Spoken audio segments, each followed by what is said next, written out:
Love is supposed to be the thing that keeps people safe. The person you fall for is supposed to be on your side, and when a third person enters that picture, the expectation is that the worst outcome is a painful breakup, a difficult conversation, maybe a friendship that does not survive. But for the people in these 10 cases, jealousy did not end at a conversation. It did not end at a fight, or a restraining order, or a divorce filing. It ended at a crime scene. Detectives, prosecutors, and juries across the United States spent years piecing together what happened when love turned into obsession, obsession turned into a plan, and a plan turned into a body. Some of these killers were teenagers, some were police officers, some were teachers, yoga instructors, firefighters, and stay-at-home mothers. Every single one of them decided that the triangle they were standing in had to be resolved by eliminating someone permanently. These are 10 love triangles that ended in brutal murder. Case 1. Jodi Arias and Travis Alexander. Travis Alexander was 30 years old and living in a 4-bedroom house at 11428 East Queensboro Avenue in Mesa, Arizona. He worked as a salesman and motivational speaker for a legal insurance company called Prepaid Legal Services. He was a devout member of the Church of Jesus Christ of Latter-day Saints, well-liked in his congregation and known to friends as someone funny, warm, and full of energy. He had grown up poor in Riverside, California, one of 7 children raised largely without their parents. He had worked hard to build the life he had, and the people around him knew it. In September 2006, Travis was speaking at a work conference in Las Vegas when he met a 25-year-old aspiring photographer from Palm Desert, California, named Jodi Arias. She was blonde, attractive, and easy to be around. The chemistry was instant. Travis called his friend Sky-loving Carla Hughes the next morning and told her he had found the woman he wanted to marry. They began a long-distance relationship. Jodi converted to Travis's faith, and on November 26, 2006, Travis baptized her into the Church of Jesus Christ of Latter-day Saints in Southern California. They made the relationship official in February 2007. Jodi eventually moved to Mesa to be closer to him. From the outside, it looked like the beginning of something real, but the people closest to Travis were worried almost from the start. Friends told ABC News that Jodi seemed possessive in ways that made them uncomfortable. She had to sit next to Travis at every gathering. She did not like him talking to other women. Travis's friend Clancy Talbot said Jodi would get visibly uneasy any time Travis spoke to another woman. His close friend Sky Hughes went further, telling Travis directly that she was afraid they would one day find him chopped up in Jodi's freezer. She used those exact words. She said Jodi's obsession was obvious to anyone paying attention, and that was in the early months. Travis was not planning to marry Jodi. The relationship did not match what he wanted for his future, and the tension between his faith and the physical nature of what they had was something he wrestled with. On June 29, 2007, they broke up, but they kept seeing each other. It was not a clean ending, it was something messier, and over the following months, it became something dangerous. After the breakup, Jodi moved back to California, eventually settling with her grandparents in Wairika in April 2008. Travis was moving forward with his life. He was dating other women and making plans. In the spring of 2008, he arranged to take a woman from his church named Mimi Hall on a work trip to Cancun, Mexico. He had originally planned to bring Jodi on that trip. He changed his mind. He chose someone else. Jodi found out. Around this same time, Travis's feelings toward Jodi had shifted significantly. In late April 2008, he sent her a text message that read, "I want you to understand how evil I think you are." That was not the message of a man who wanted to stay connected to her. That was the message of someone trying to push her out of his life entirely. 2 days after sending it, on May 28, 2008, a .25 caliber handgun was reported stolen from Jodi's grandparents' home in Wairika, where she had been staying. Prosecutors would later argue that Jodi staged that burglary herself in order to take the gun without it being traced back to her. While all of this was happening, Travis was also building a life that had no room in it for Jodi Arias. He had friends, a career, a church community, and a trip to Cancun booked with another woman.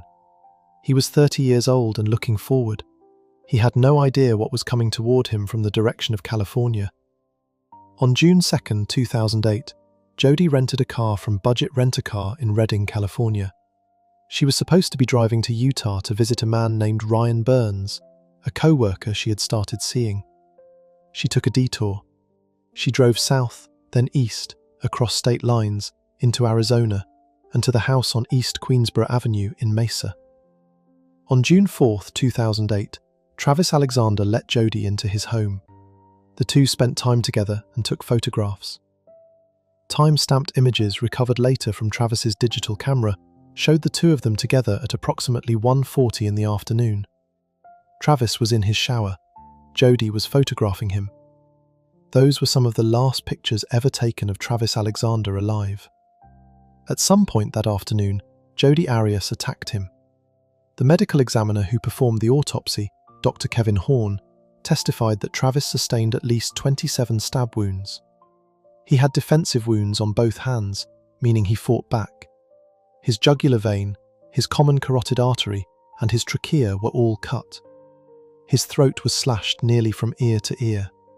He was also shot once in the forehead with a .25 caliber bullet. The wound pattern and the condition of the bathroom told investigators that the attack had not been quick.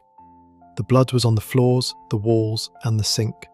There were drag marks in the hallway leading back toward the shower, consistent with someone moving the body. A spent shell casing was found at the scene, but no weapon was ever recovered. After killing Travis, Jodi left Mesa and drove to Utah. She arrived at Ryan Burns' home the following day, June 5th, showing up with freshly dyed dark brown hair and cuts on both hands. Burns later told investigators she had told him she cut her hands on a glass.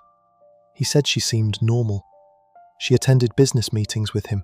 She left messages on Travis's phone in the days that followed, expressing concern about not being able to reach him, asking if he was okay. On June 9, 2008, a group of Travis's friends went to his house after he missed a conference call and stopped responding to messages. They called 911 at 10:27 that night. Officers arrived at 11428 East Queensboro Avenue and found the decomposing body of Travis Alexander on the floor of his shower. He had been dead for 5 days. The bathroom was saturated with blood. Inside the washing machine, investigators found Travis's digital camera along with some clothing. The camera had been put through a wash cycle. When the Mesa Crime Lab recovered the deleted images from the memory card, they found photographs of Travis in the shower taken that afternoon, photographs of Jodi taken that same day, and images that appeared to have been taken accidentally when the camera was dropped during the attack. One of those accidental images showed Travis's bloody body. Another showed Jodi dragging him across the floor. Investigators also found a bloody palm print in the hallway near the bathroom entrance. It matched the left palm of Jodi Arias. DNA recovered from the blood at the scene came back as a mixture from both Travis Alexander and Jodi Arias. When police first questioned Jodi, she told them she had not been in Mesa on June 4th. She said she had last seen Travis in April. On her second interview, she changed her story and said she had been there, but that 2 masked intruders had broken in, killed Travis, and attacked her. She told media outlets the same story. In a jailhouse interview she gave to Inside Edition in September 2008, she said, "No jury is going to convict me. I am innocent, and you can mark my words on that." On July 9, 2008, a Maricopa County grand jury indicted Jodi Arias on 1 count of premeditated first-degree murder. She was arrested 6 days later at her grandparents' home in California and extradited to Arizona on September 5th. She pleaded not guilty at her arraignment on September 11th. Prosecutors filed notice of their intent to seek the death penalty on October 31, 2008. 2 years after her arrest, in August 2010, Jodi abandoned the intruder story entirely and claimed for the first time that she had killed Travis in self-defense. She said he had been physically and emotionally abusive throughout their relationship, and that on June 4, 2008, he attacked her after she accidentally dropped his camera. She said she had no memory of most of the attack due to trauma-induced amnesia. The trial began with jury selection on December 10, 2012, in Maricopa County Superior Court before Judge Sherry Stevens. Opening statements started January 2, 2013. Prosecutor Juan Martinez argued that Jodi had planned the murder, staged the gun theft, rented a car in her own name instead of using her own vehicle to reduce tracking, and driven to Mesa with the intent to kill Travis because he had moved on and chosen another woman for the Cancun trip. The prosecution's case rested on the physical evidence at the scene, the time-stamped photographs recovered from the camera, the bloody palm print, the DNA, and the fact that Jodi had changed her story multiple times. Jodi took the witness stand on February 4, 2013 and testified for 18 days. Jurors submitted more than 200 questions for her directly, an unusual step that reflected how closely they were tracking her testimony. She maintained that Travis had been violent and controlling, and that she killed him only because she had no choice. She said she remembered putting the knife to his throat, but that most of what followed was a blur. The jury did not believe her. On May 8, 2013, after less than 3 days of deliberations, they found Jodi Arias guilty of first-degree premeditated murder. The same jury then deadlocked on whether to sentence her to death. A second jury was impaneled specifically for the sentencing phase in 2014. That jury also deadlocked. Under Arizona law, the decision then fell to Judge Sherry Stevens alone. On April 13, 2015, the sentencing hearing took place in Maricopa County Superior Court. 3 of Travis's sisters addressed the court. His sister Hillary Wilcox said through tears, "It hurts too much to remember him alive, because if I remember him, I remember too much about how he was brutally taken from us, and I can't handle it." His sister Tanisha Sorensen told the judge that throughout the trial, supporters of Jodi had been sending the family photographs of Travis's dead body and autopsy photos to their email accounts and social media pages. She said, "I did not ever think we would be victimized." Prosecutor Juan Martinez told the judge that the Alexander family was asking for the maximum sentence not because they wanted to be vindictive, but because what happened in that bathroom was a butchering. Jodi Arias spoke last. She asked for the possibility of parole after 25 years. She told the judge, "It is my firm belief that death would bring me untold peace and freedom. If I die today, I would be free and I would be at peace." Judge Stevens gave her the maximum, life in prison without the possibility of parole. Jodi filed an appeal in 2018, arguing that the media coverage and prosecutorial misconduct had denied her a fair trial.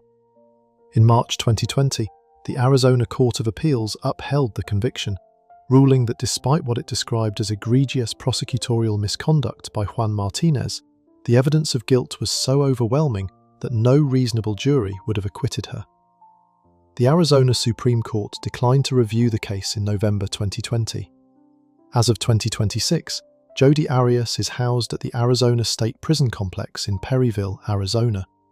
She has been downgraded from maximum security to medium security. She works as a library aide and assists with prison music programs. In a 2026 blog post, she announced she is preparing yet another legal challenge, claiming detectives lost or destroyed evidence. Travis Alexander's siblings have never stopped attending every hearing, every appeal, every public proceeding. He was 30 years old. He was supposed to leave for Cancun on June 10, 2008. He never made it to the airport. Before we move on, if you're enjoying this analysis, please consider subscribing. It helps the channel tremendously. The next case on this list involves another woman who planned the death of someone she could not have. But unlike Jodi Arias, who acted alone in a single afternoon, this one spent months building a murder plot with a teenage boy she had groomed from inside a school where she was trusted to be a professional. Case 2. Pamela Smart and Gregory Smart. Greg Smart was 24 years old and working as an insurance salesman in Derry, New Hampshire. He had grown up in the area, was close with his family, and by the spring of 1990 had been married for less than a year. He and Pamela had been together since 1987, met in high school, and had gotten married in 1989 after she finished her degree at Florida State University. They moved into a condominium together in Derry. Greg worked his job.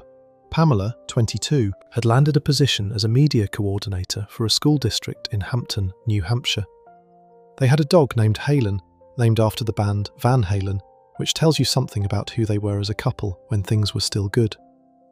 By most accounts, people who knew Greg Smart liked him. He was not described as difficult or cruel. He was young, working, trying to build a life with his wife. What came for him on the evening of May 1st, 1990, had nothing to do with who he was. It had everything to do with who Pamela had become behind his back and what she was willing to do to get out of the marriage without losing anything in the process. Pamela had started her job at Winnacunnet High School in Hampton in the fall of 1989. Through a school drug awareness program called Project Self-Esteem, where both she and students volunteered, she met a 15-year-old sophomore named William Flynn, known to everyone as Billy.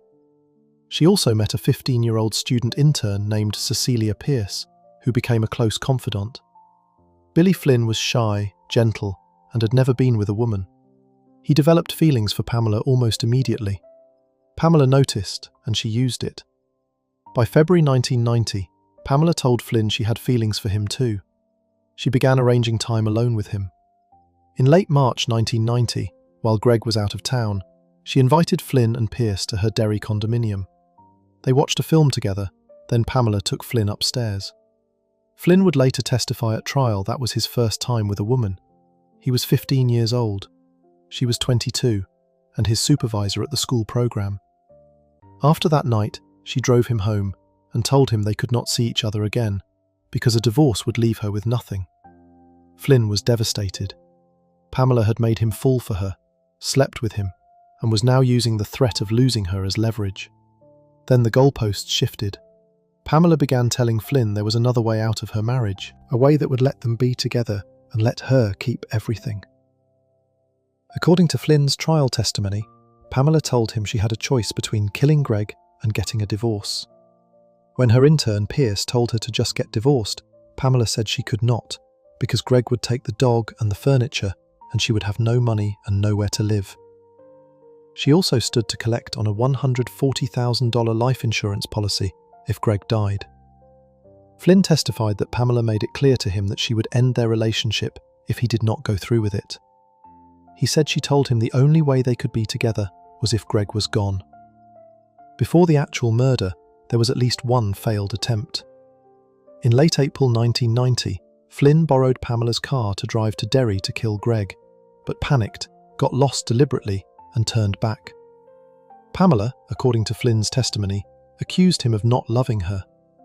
The pressure she applied was consistent and relentless.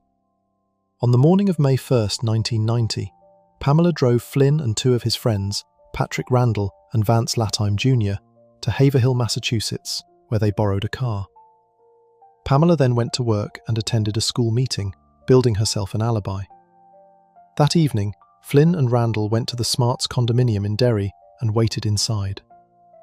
A fourth boy, Raymond Fowler, stayed in the car outside. When Greg Smart came home that night, he walked into his own foyer and found two teenagers waiting for him. Randall grabbed him and held a knife to his throat, forcing him to his knees on the floor. Flynn stood over him and fired one hollow-point bullet into the back of his head. Greg Smart was 24 years old. He died on the floor of the home he shared with his wife. Flynn and Randall ransacked the apartment to make it look like a burglary, locked the family dog in the basement, and left. Pamela came home later, screamed, and pounded on neighbours' doors until police were called. She told investigators she had no idea who would want to hurt her husband. She publicly speculated that a drug addict had broken in looking for quick money. She presented herself to the community as a devastated young widow, searching for her husband's killer. Police initially treated it as a botched burglary, but the scene had details that did not quite fit. The stereo equipment had been stacked near the front door but not taken. The dog had been locked away, which suggested someone who did not want the animal making noise. And investigators began noticing things about Pamela's behaviour in the weeks that followed that struck them as wrong. The case broke open through two separate pieces of luck. First, the father of Vance Latime Jr. noticed that his .38 caliber pistol, kept at home, had been cleaned recently without his knowledge. He brought it to police, believing it might be connected to the Smart murder. When detectives arrested Flynn, Latime and Randall, the boys cracked quickly. All three said Pamela Smart had orchestrated the murder. Flynn said she had seduced him, pressured him, and threatened to leave him if he did not kill her husband. Second, and more critically, police had an anonymous tip that Pamela's intern, 16-year-old Cecilia Pierce, knew about the plot. When investigators approached Pierce, she initially said nothing. But after the boys were arrested and a local news station ran a story suggesting police were looking for a female accomplice, Pierce got frightened. She came forward. She admitted she had known about the plan beforehand. In exchange for immunity from prosecution, she agreed to help police build a case against Pamela Smart directly. Pierce recorded 2 phone conversations with Pamela on June 19, 1990. Then, on July 12th and 13th, she wore a body wire during face-to-face meetings with Pamela. On those tapes, Pamela did not confess cleanly, but what she said was enough. She coached Pierce on what to tell police. She told Pierce it would be better to just lie. She said on one recording, "I'm afraid one day you're going to come in here and you're going to be wired by the police, and I'm going to be busted." On another, she told Pierce, "If you tell the truth, we're all going to the slammer for the rest of our entire lives." Those were Pamela Smart's own words, recorded without her knowledge, and they destroyed her at trial. On August 1st, 1990, Detective Daniel Pelletier walked up to Pamela Smart in her school parking lot. She recognized him from previous interviews and asked what was going on. He told her he had good news and bad news. The good news was that police had solved the murder of her husband. The bad news was that she was under arrest. She asked what for. He said, "First-degree murder." She was handcuffed and taken to the Derry District Court. The trial opened on March 4th, 1991, in Rockingham County Superior Court in Exeter, New Hampshire. It was one of the first murder trials in United States history to allow television cameras in the courtroom, and the coverage was immediate and enormous. The prosecution was led by Assistant Attorney Generals Dian Nicolosi and Paul Maggiotto. They argued that Pamela Smart had used a 15-year-old boy the way a weapon is used, seducing him, manipulating him, and pointing him at her husband. Flynn testified for the prosecution. He was 17 by the time he took the stand. He broke down crying at several points. He described the night of the murder in detail, including what Randall did with the knife and what he did with the gun. He said he loved Pamela and that he had done it because he did not want to lose her. Cecilia Pierce also testified, repeating the conversation where Pamela told her she had a choice between killing Greg and getting a divorce. Pierce said when she told Pamela to just get divorced, Pamela said she could not because she would lose everything. Then the tapes were played. Jurors later said those recordings were the turning point. Seeing Pamela Smart's voice talking about going to the slammer, coaching Pierce on how to lie to police, and expressing awareness of the murder plot she had claimed to know nothing about, was something the defense could not explain away. Pamela took the stand in her own defense. She admitted the affair with Flynn, but denied planning the murder. She said Flynn had threatened to kill himself if she ended the relationship. She said the statements on the tapes were taken out of context, part of her own private attempt to investigate her husband's death. The jury did not accept any of it. After 13 hours of deliberation across 2 days, the 7 women and 5 men returned their verdict on March 22nd, 1991. Pamela Smart was found guilty on all 3 counts: accomplice to first-degree murder, conspiracy to commit murder, and tampering with a witness. The conviction carried a mandatory sentence of life in prison without the possibility of parole. The judge had no discretion. That was the sentence. It was imposed the same day. Greg's mother, Judith Smart, said "Thank you, God," when the verdict was read. Flynn and Randall each received sentences of 28 years to life for second-degree murder. Latime received 18 years to life. Fowler received 15 to 30 years. All 4 were released on parole by 2015. Pamela Smart has never left prison. She has filed multiple requests for commutation and sentence reduction over the decades. Every single one has been denied. The New Hampshire Supreme Court dismissed her final petition in March 2023. As of 2026, she is still incarcerated at Bedford Hills Correctional Facility for Women in Westchester County, New York, a maximum security prison to which she was transferred in 1993. She has earned multiple advanced degrees behind bars including a doctorate in ministry. She was ordained as a minister.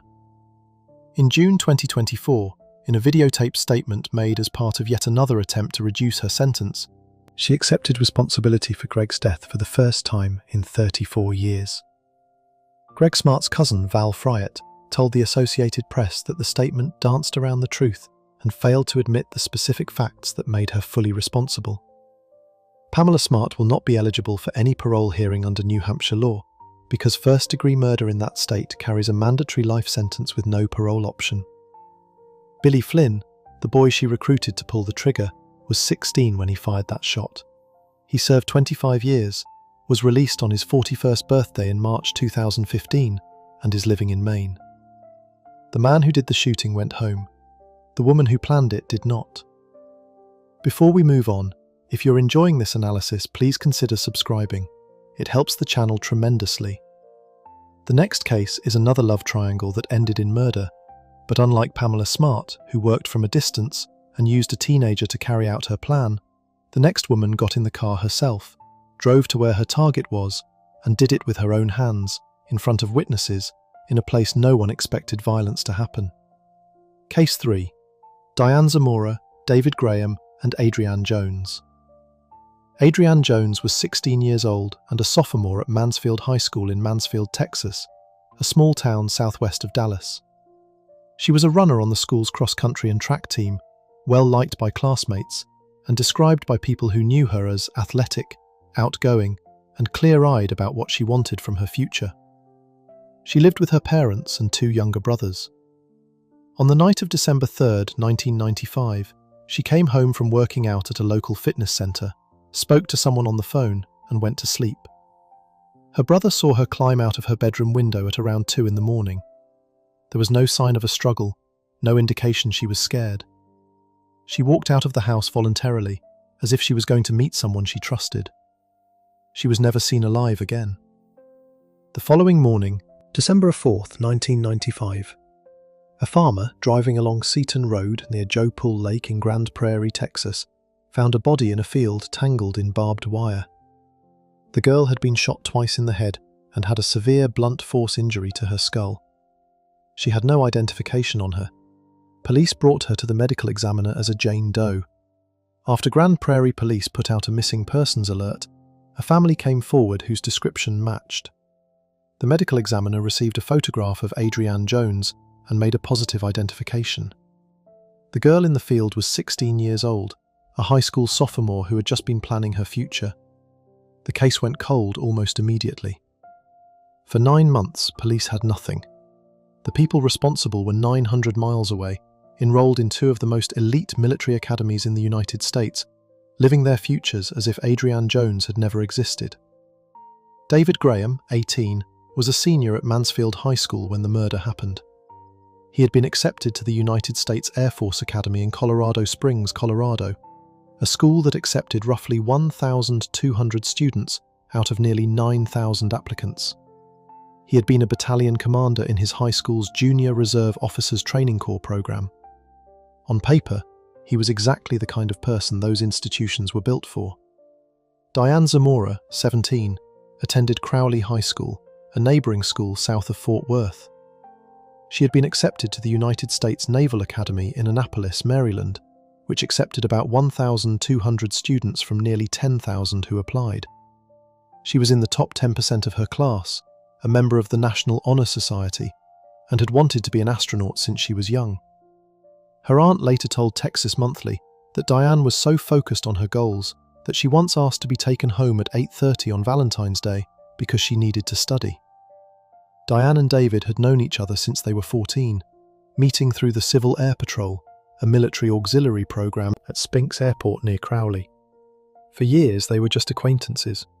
In August 1995, when they were both finishing their junior years of high school, they started dating.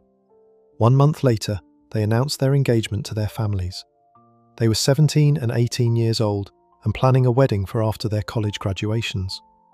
People who knew them described the relationship as intense and all-consuming. In November 1995, the cross-country team from Mansfield High School travelled to a regional meet in Lubbock, Texas. Adrienne Jones was on that team. So was David Graham. According to the confession Graham later gave police, he told Dian that on the drive back from Lubbock on November 4th, he gave Adrian a ride home, and that during that drive, they stopped and had sex. He said he told Dian this because Dian had been pulling away from him, and he wanted to provoke a reaction, to make her jealous. It worked, but not the way he expected. What investigators later established during Graham's trial in 1998 is that this confession about sleeping with Adrian was almost certainly false. A fellow track athlete named Wendy Bartlett and the team's coach, Leanne Burke, both testified that Graham had actually left the meet early. It was Bartlett, not Graham, who drove Adrian home that day. Graham was gone before they even finished packing up the equipment. The sexual encounter he described to Dian had in all likelihood never happened. He made it up.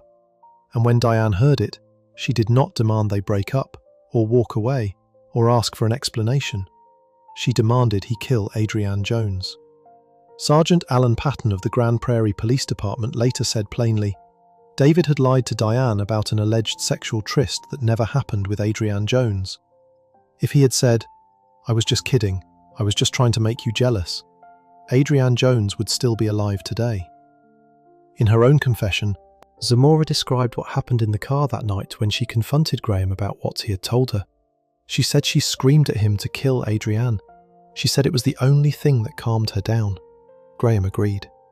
The plan they made was to lure Adrian to a remote location, kill her, and dispose of the body in Joe Paul Lake.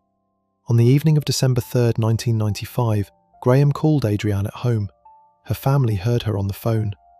They did not know who she was talking to. After the call, she got into bed.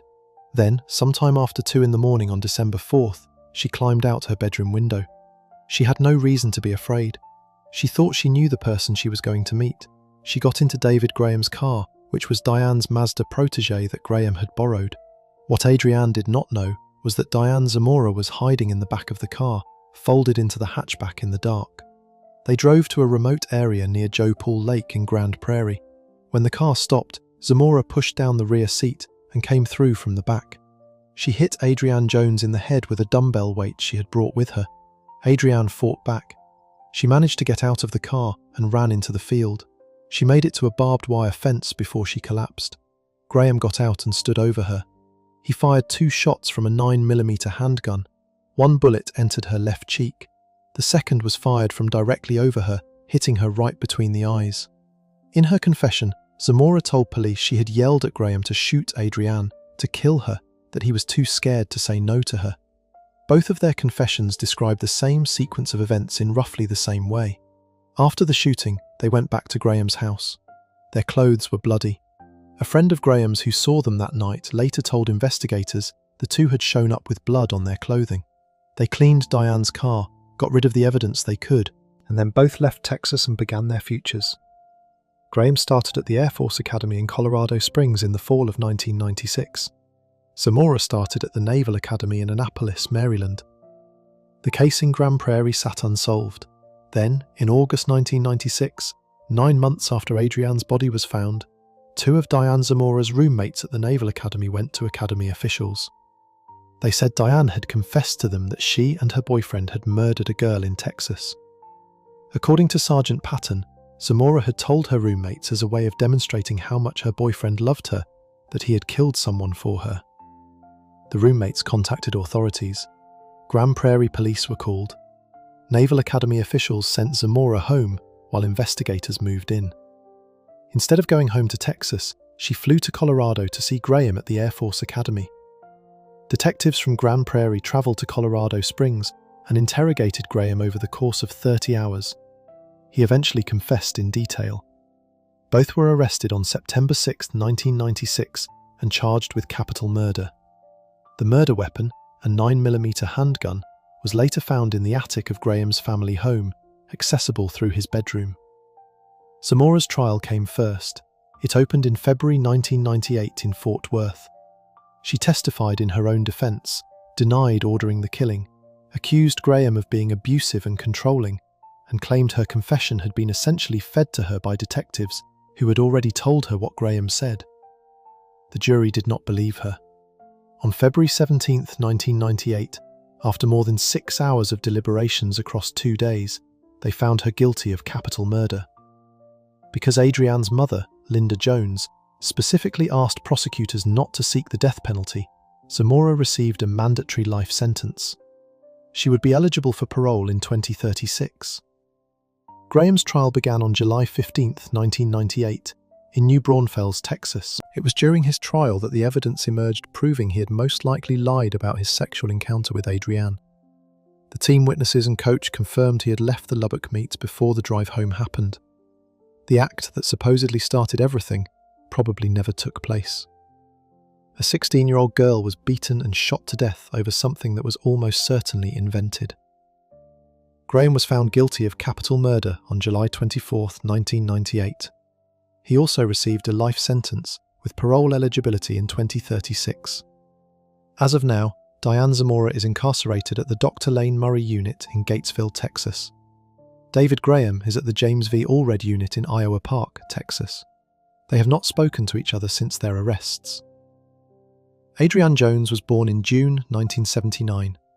She was 16 years old, a sophomore, a runner, with two younger brothers who heard her climb out of that window in the middle of the night and never heard her come back. Before we move on, if you're enjoying this analysis, please consider subscribing. It helps the channel tremendously. The next case in this video is another story where jealousy over a former relationship ended in murder, but this one took an extra 23 years to solve, because the person who committed it spent those years walking the halls of the same police department that was supposed to be investigating her. Case 4. Stephanie Lazarus and Sherry Rasmussen. Sherry Rasmussen was 29 years old and working as the director of nursing at Glendale Adventist Medical Center in Los Angeles. She had grown up in Arizona, started college at 16, completed her nursing degree at Loma Linda University, and earned a master's degree from UCLA. She was driven, capable, and by every account deeply caring about her patients and the people around her. Her father, Nels Rasmussen, had helped her buy a condo in Van Nuys with a secure drive-in garage, specifically because he worried about his daughter walking alone in Los Angeles after late-night shifts. That is the kind of father he was. And that is the kind of daughter she was. In 1984, Sherry met John Rueton at a party. He was a mechanical engineering graduate from UCLA, working as a hardware developer. They fell in love quickly. A year later, they were engaged. In November 1985, they got married. Sherry moved into the condo on Balboa Boulevard in Van Nuys that Nels had helped her buy. She had her career, her husband, and 3 months of marriage ahead of her when someone came to that door and killed her. What Sherry knew, and what worried her in the months before her death, was that John had a woman from his past who would not let go. John Rueton and Stephanie Lazarus had met in 1978 when both were living in Dykstra Hall at UCLA. She was studying political science, he was a mechanical engineering major. They had a casual on and off physical relationship throughout college, though Rueton later testified he never considered Lazarus his girlfriend and never told her he was seeing other women. When Rueton graduated in 1982, Lazarus joined the Los Angeles Police Department. Their arrangement continued on and off for years after college, even as Rueton began a serious relationship with Sherry. When Rueton became engaged to Sherry, he called Lazarus to tell her. By his account, she was devastated. He testified that it was very clear she was trying to tell him she really wanted to be with him. In what he would later describe as a serious mistake, he went to her home to try to console her, and they slept together one final time. He told Sherry what had happened. She forgave him. But that was not the end of Lazarus's presence in their lives. In the months before the wedding, Sherry told her father about a woman who kept appearing in places she should not have been. According to Nels Rasmussen, Sherry described Lazarus coming to their home on Balboa Boulevard at least 3 times uninvited. Sherry told her father that on one occasion, Lazarus brought her snow skis over for John to wax, using it as a pretext to be in their home. Sherry also confronted Lazarus at the hospital where she worked. Witnesses at Glendale Adventist Medical Center later told investigators that Lazarus had shown up there and that Sherry had spoken with her. Lazarus reportedly told Sherry during that conversation that she had slept with John. Sherry was deeply shaken. She told her parents she was afraid of this woman, but she trusted John's reassurances that it was over, and they got married in November 1985. On the morning of February 24th, 1986, John Rutten left the couple's condominium at approximately 7:20 in the morning for work at a company called Micropolis. Sherry had been scheduled to give a presentation at work, but had a back injury from an aerobics class the day before and was considering calling in sick. She stayed home. She was 29 years old and had been married for 3 months and 2 days. Sometime between 8:30 and 10 that morning, Stephanie Lazarus came to the front door. The evidence at trial established that Lazarus, who was in her second year with the LAPD at the time, had taken the day off from work. What happened inside that condo was brutal and extended. The fight was not over quickly. Sherry fought hard. There was a broken ceramic vase used to strike her in the head. She had been pistol whipped across the face. She had 2 broken fingernails from fighting back. She had a bite mark on her left forearm where her attacker had sunk their teeth into her during the struggle. She was shot 3 times in the chest with a .38 caliber revolver. She was 29 years old when she died on the floor of her own living room, alone, before lunchtime. Shortly after the murder, Lazarus reported to the Santa Monica Police Department that her backup .38 caliber revolver, which she had purchased through the LAPD Academy, had been stolen. She did not report it stolen to the LAPD itself, as department regulations required. A month later, she reported buying a replacement weapon to the department. The gun was never found. When John Rutten came home from work that evening, he pulled up to the garage and noticed the door was open, and Sherry's 1985 BMW was gone. Glass was on the asphalt. He went inside and found his wife dead. He called 911.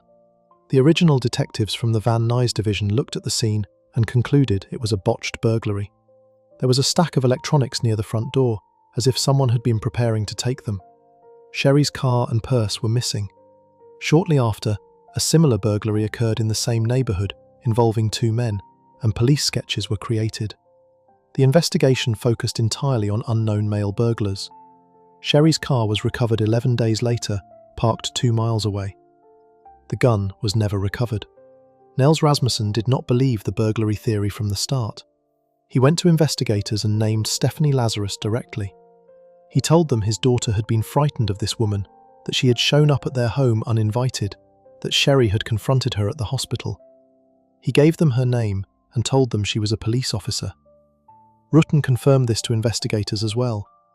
The lead detective on the case, Lyle Mayer, made one brief note in the file that Lazarus was a former girlfriend of Rutten. Nothing beyond that was ever documented. No one interviewed Lazarus. The case went cold.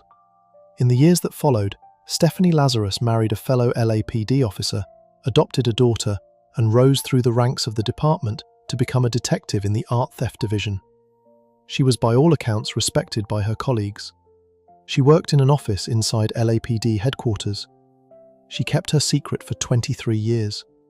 The case cracked open through 2 separate moments, years apart.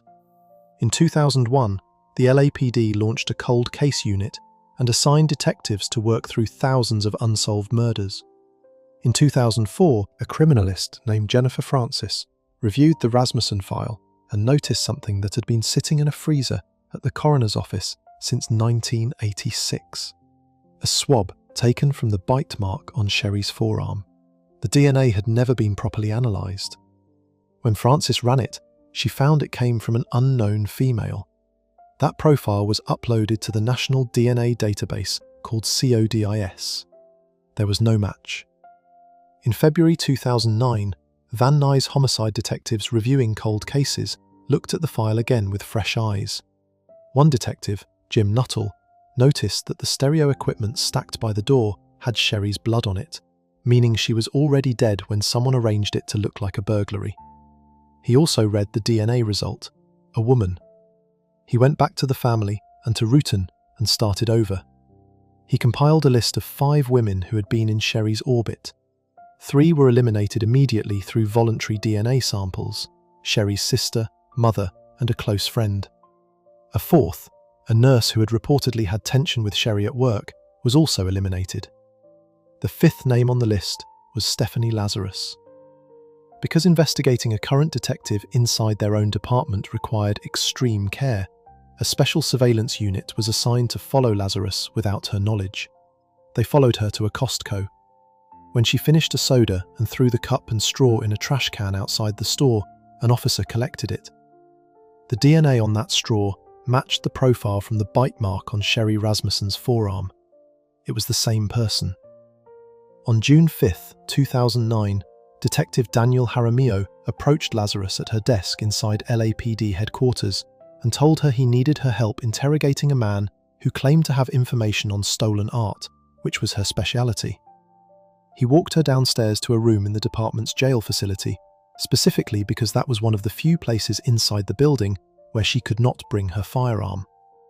The room had a hidden camera. Detective Greg Stearns was waiting inside. The recorded interrogation ran for nearly an hour. When Stearns began asking questions about Sherry Rasmussen and John Rutan, Lazarus became visibly unsettled, but worked to appear calm. When the detectives made it clear they had evidence connecting her to the murder, she said, "Am I on candid camera or something? This is insane. This is absolutely crazy. This is insane." She also said, "I am really shocked that somebody would be saying that I did this, that we had a fight and I went and killed her. Come on." She walked out of the interrogation room and was immediately handcuffed in the hallway. She was told she was under arrest for the murder of Sherry Rasmussen. She had been a police officer for 23 years at that point. She retired from the LAPD the day she was arrested. Her trial began on February 6, 2012, in Los Angeles Superior Court.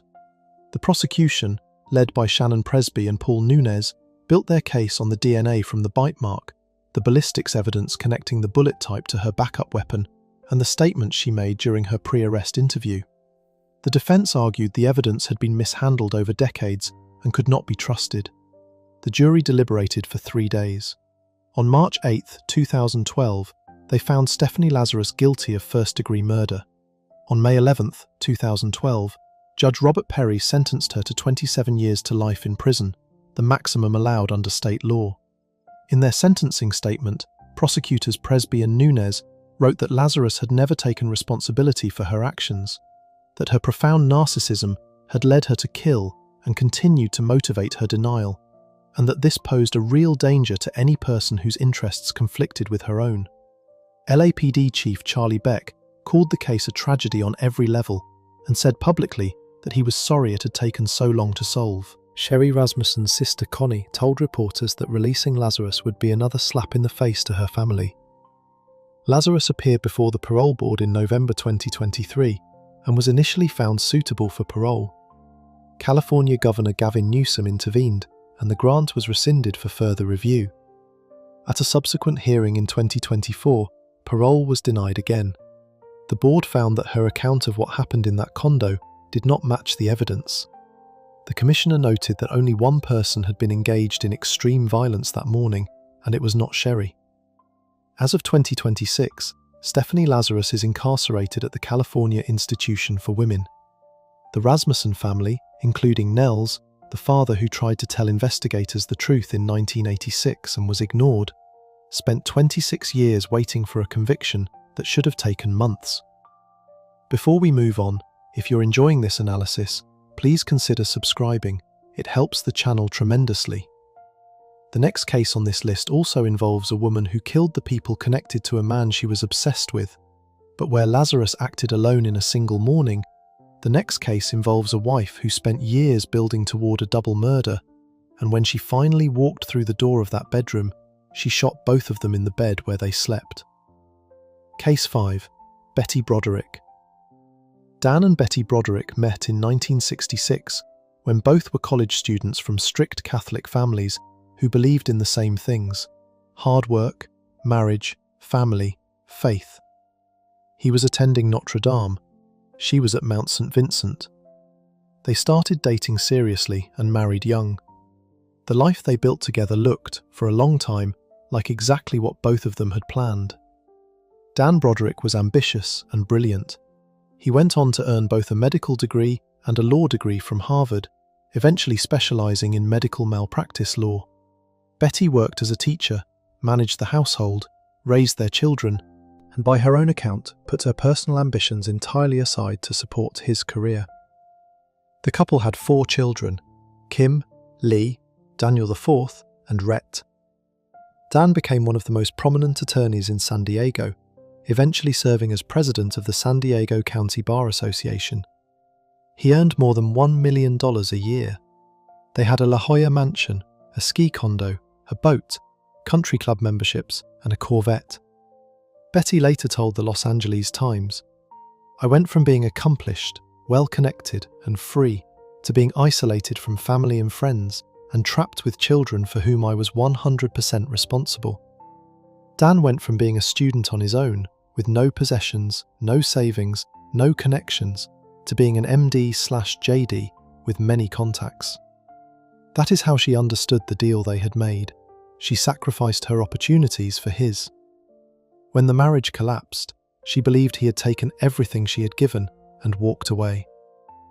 In 1982, Dan hired a 21-year-old former Delta Airlines flight attendant named Linda Kolkina as a receptionist at his law firm, and within months promoted her to his personal legal assistant, despite the fact that she reportedly could not type.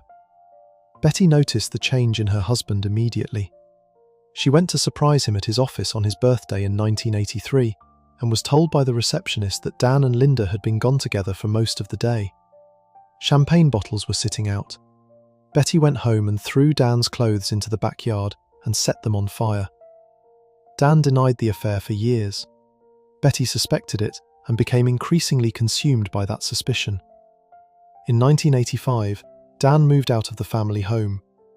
Betty believed he used his legal connections and knowledge of the courts to ensure she was at a severe disadvantage in the divorce proceedings. The divorce itself dragged on for nearly 5 years and became one of the most bitter and public legal battles in San Diego history. Dan was eventually awarded sole custody of all 4 children, with no visitation rights for Betty. Betty's behaviour during those years was erratic and dangerous. She drove her car through the front door of Dan's new house with a butcher knife under the front seat. She spent 3 days in the San Diego County Mental Health Hospital afterward. She left hundreds of obscene and threatening messages on Dan and Linda's answering machine, many of them in front of her children. She vandalized the family home repeatedly, smashing glass doors and destroying his belongings. She showed up at places she was not supposed to be and ignored every restraining order placed against her. Dan's brother Larry later told the Los Angeles Times that Dan would tune Betty out when she tried to engage with him, and the more he did that, the worse it got. In October 1983, after Betty first suspected the affair, she described that year to journalists as an axe through my life. By the late 1980s, she had been through years of legal defeats, had lost custody of her children, had watched Dan and Linda move into the family home together, and then had watched them get married. Dan and Linda's wedding was on April 22nd, 1989. Linda had been so afraid of Betty's behaviour leading up to the ceremony that she urged Dan to wear a bulletproof vest. He refused, but did hire plainclothes security guards for the event. Betty did not attend. The wedding happened without incident. 7 months later, both of them were dead. In the fall of 1989, Dan sent Betty legal papers warning her that if she did not stop leaving obscene messages on their answering machine, he would file criminal contempt charges against her. Betty received those papers on a Friday in early November. By the early hours of Sunday morning, November 5th, 1989, she had made up her mind. She took a key she had stolen from her eldest daughter Kim. She got in her car and drove to the house at 1041 Cypress Avenue in the Marston Hills neighborhood near Balboa Park in San Diego. She let herself in. The house was dark and quiet. She went up the stairs to the master bedroom. She entered the room where Dan and Linda were sleeping. Betty had a 5-chamber .38 caliber Smith & Wesson revolver that she had purchased 1 month before Dan and Linda's wedding. She later told investigators she fired with no hesitation at all and real fast. She emptied all 5 chambers toward the bed. 3 bullets hit. Linda Kolkina Broderick was struck in the neck and chest. She died instantly. She was 28 years old. Dan Broderick was struck once in the chest, with the bullet fracturing a rib and puncturing his lung. He reached for the phone on his nightstand. Betty pulled the cord from the wall before she left. Dan's alleged final words, according to testimony, were, "Okay, you shot me. I'm dead." He died within minutes. Betty fled the house and called her daughter Lee. She later told investigators she had gone there to confront Dan and commit suicide if he would not listen, and that she had been startled into shooting when Linda woke up and spotted her. She turned herself in to La Jolla police later that day. Dan and Linda Broderick were buried in matching wooden coffins 5 days after the murders, at a service attended by more than 600 people. Linda's coffin was covered in white roses. Dan's was covered in red. Linda's tombstone was engraved with a line from a William Blake poem. "She who kisses the joy as it flies, lives in eternity's sunrise." Betty's first trial began in October 1990.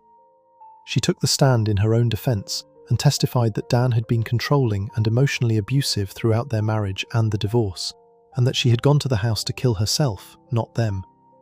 Her 2 eldest daughters, Kim and Lee, testified. The jury deadlocked and a mistrial was declared. A second trial began on December 11, 1991. Betty took the stand again. Her defense attorney argued she had diminished psychological capacity after years of emotional trauma. A psychologist testified that she had dual personality disorders, but no diagnosable mental illness that would excuse the killings. The jury did not accept the diminished capacity defense. On December 10, 1991, they found Betty Broderick guilty of 2 counts of second-degree murder. The jury foreman, George Lawrence McAllister, told the Los Angeles Times afterward that while each juror had some sympathy for her, they could not look past her behaviour. She was sentenced to 32 years to life in prison. Her parole was denied in 2010. It was denied again in 2017. At the 2017 hearing, she was described by the San Diego County Deputy District Attorney as defiant, smirking, and in complete denial. She will not be eligible to petition again until she is 84 years old. At the time of her sentencing, Dan Broderick's son, Stephen Broderick III, addressed her directly in court and said, "I hope you burn in hell." Betty's daughter Christina, who had also testified against her mother, told Betty in court, "You say we turned on you. Well, you turned on us. You turned on the whole Beard family. He let you into his home, loved you, honoured, obeyed you, and you violated him and murdered him. Shame on you." Betty Broderick is currently incarcerated at the California Institution for Women in Corona. She has appeared on numerous television programs over the decades, including The Oprah Winfrey Show, and has maintained publicly that she was a victim of emotional abuse, driven to a breaking point. Her case inspired 2 television movies, multiple books, and the second season of the USA Network drama Dirty John, in which Amanda Peet portrayed Betty and Christian Slater portrayed Dan. Dan Broderick was 44 years old. Linda Culkina Broderick was 28. They had been married for 7 months. The 4 children Betty and Dan shared lost both of their parents on the same morning, their father to the bullets and their mother to a life sentence. Before we move on, if you're enjoying this analysis, please consider subscribing. It helps the channel tremendously. The next case is also built around money and a younger rival, but instead of one person walking into a bedroom with a gun, the next case involves a woman who was sleeping with 2 men at the same time, keeping each one completely unaware of the other, and eventually deciding that one of them needed to die so she could collect what he was worth. Case 6. Nanette Packard, Eric Naposki, and Bill McLaughlin. William McLaughlin was 55 years old and one of the wealthiest men in Newport Beach, California. He had built his fortune in the medical industry, specifically through a device that filters blood, and had accumulated enough money to live inside Balboa Coves, a tight-knit, gated community right on the water in Newport Beach. He had bought his home there in 1975 for $125,000. By 1994, it was worth more than 4 times that. He had 3 adult children from his first marriage of 24 years, Kim, Jenny, and Kevin. Kevin had suffered a brain injury after being hit by a drunk driver and lived upstairs in Bill's home. Bill was generous with his money and with his time. He was described by people who knew him as a warm, decent man who genuinely cared about his family and wanted to take care of the people he loved. In 1991, Bill responded to a magazine ad. The ad read, in part, "Wealthy men only. Classy, well-educated woman knows how to take care of her man. You take care of me, and I'll take care of you. The woman who placed it was 25-year-old Nanette Johnston, a single mother of 2 young children from a previous marriage. She had included a photograph of herself in the ad. Bill was 30 years her senior and had recently gone through a divorce. He called her. Within months of meeting, Nanette had moved herself and her 2 children into Bill's home in Balboa Coves. He gave her a generous monthly allowance, paid for their lifestyle, and took the family on vacations, including a trip to Hawaii. He made Nanette the beneficiary of a $1 million life insurance policy. He put $150,000 in his will in her name. He gave her access to his finances and trusted her to help manage his personal accounts. He loved her, and according to his family, was planning to spend the rest of his life with her. What Bill did not know was that Nanette was leading an entirely separate life at the same time. Around the same period she moved in with Bill, Nanette met a man named Eric Naposki at a gym in the area. Naposki was 28 years old, physically imposing at 6 feet 2 inches tall and around 250 pounds, and a former professional football player. He had played in a total of 5 games over 2 brief stints with the New England Patriots and Indianapolis Colts before his NFL career ended in 1989. By the early 1990s, he was back in California, working as a security guard and bouncer at a nightclub called the Thunderbird in Newport Beach. He was also doing bodyguard work on the side. Nanette and Eric became romantically involved. She told Eric that Bill McLaughlin was simply her business partner and that the 2 of them were living together for practical reasons. She told Bill that Eric was a close friend. Neither man knew the truth. Bill knew nothing of the affair. Eric believed the relationship between Nanette and Bill was entirely professional. The 2 men had no reason to think otherwise. Nanette was managing both relationships simultaneously, spending time publicly with each of them, attending Eric's son's sporting events with him, and traveling with Bill as his fiancée.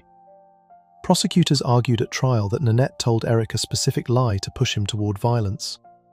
She allegedly told him that Bill McLaughlin was coming into her room at night and sexually assaulting her. A neighbour of Naposki's named Suzanne Koger testified at trial that Eric had come to her in 1994 and told her that Bill McLaughlin was entering Nanette's room at night and that he was furious about it. She said Eric was extremely upset and said he wanted to blow up Bill's plane. Koger testified that she took it seriously at the time. Prosecutors argued this lie was deliberately constructed by Nanette to make Eric angry enough to act. At the same time this was happening, Nanette was quietly draining Bill McLaughlin's bank accounts. She had access to his finances and had been writing checks from his accounts without his knowledge for some time. Investigators would later determine she had taken close to $500,000 in total. On December 14, 1994, one day before the murder, someone wrote a check for $250,000 drawn on Bill McLaughlin's account and forged his name on it. Nanette cashed it. The check posted to her personal account the Monday after the murder. On the evening of December 15, 1994, Nanette took her son to a championship soccer game in Walnut, a city in the San Gabriel Valley about 30 miles from Newport Beach. Eric Naposki was also there at the soccer game that night. That was confirmed by multiple witnesses, including Nanette's former husband. The game was scheduled to start at 6 in the evening. Before leaving the house, Nanette left a note for Bill, explaining she had gone to watch her son play and would be home late. Bill McLaughlin came home and found the note. He sat down at the kitchen table. His son Kevin was upstairs in the house, listening to music through headphones. At approximately 9 in the evening, someone entered the home using a key and walked into the kitchen. Bill McLaughlin was shot 6 times in the chest at close range with a 9mm semi-automatic handgun. 6 shell casings were left on the kitchen floor. Nothing in the home appeared to have been stolen. Kevin McLaughlin, upstairs, heard the gunshots through his headphones. He came downstairs and found his father dead. He called 911. Because of his speech impediment from the accident that had caused his brain injury, the 911 dispatcher had difficulty understanding him at first. Police arrived and found the scene. 6 9mm casings. No forced entry, no stolen property.